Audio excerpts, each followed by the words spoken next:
I want you all to give a nice, big, warm welcome to Kaina! Sky could be blue as can be, grass could be green.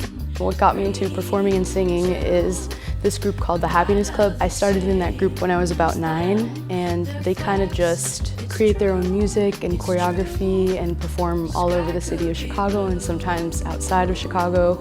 And so that was my first taste of learning how to be a performer, singer, and all of that stuff.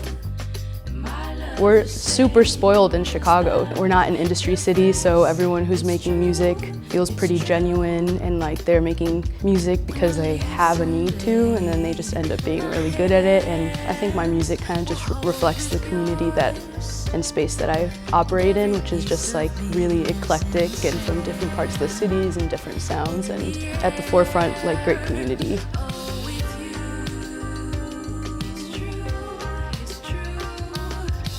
Now that the album is out, I'm still processing what my feelings are like. A lot of the songs I've had for a really long time, and they're kind of topics I didn't feel comfortable talking about until now because they felt vulnerable in a different way that my music has previously been vulnerable. And kind of just made it in the span of like 3 months with my best friend, Sen Morimoto. He produced everything with me. He took a bunch of my crappy demos and kept what was good and then made it better. At this point in time, it's only been like 2 months, and so it still feels really new even though it's really old to me, and it's great hearing people's reactions and the way that it relates to them. The way that I want people to feel when they listen to my music is to just find like a glimpse and a space for themselves, because that's what I've done in my music.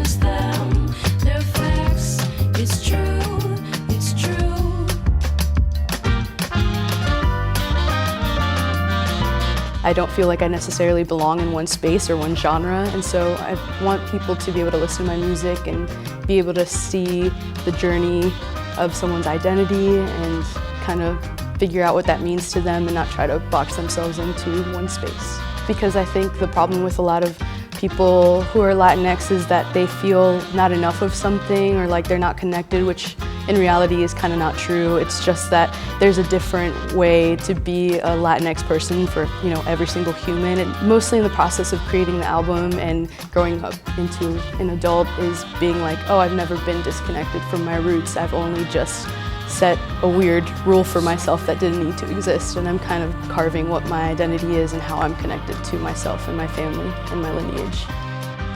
Yeah, my advice to aspiring artists who are still working on things is that I'm still working on things too, and kind of just always gonna learn as you go, but I think the #1 thing that has helped me in my career is to always be showing up for the things that I love and the people that I love, and finding spaces that curate and progress my growth as an artist. So find the people and the things that inspire you, or like people that you feel are at a different level than you.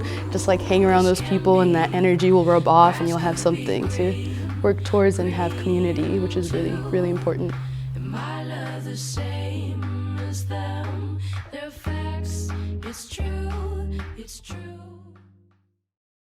I'm Kaina, and this is Frequency TV.